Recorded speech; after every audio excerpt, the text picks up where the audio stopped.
Assalamualaikum cemaat. Toğuzbaş urgaçençilik kozlar satığa çıkıdat. Bardağı densoqlar jayında mıқты kozlar aldı 84 çat mal. 3 4 81 82 kalanlar 80'den tegerinde. 80 geçeyim, bunlar 80 geçeyim. 70 en içindeki 75 76. 3 4 köpçülüğü çoğun kozlar. Baları 26 bin somdan. Kim var? Karakulca rayonunda Cetkirperi uyuşturulata.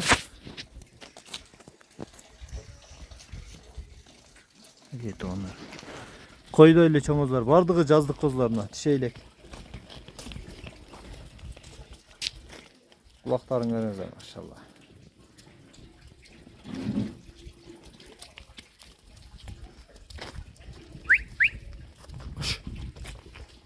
Buyruklar açık mı?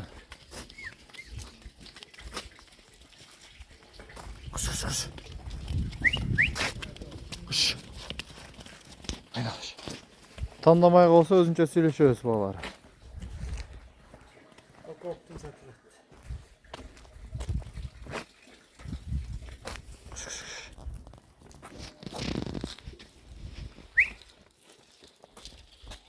Kulakları 20'nin tegereğinde.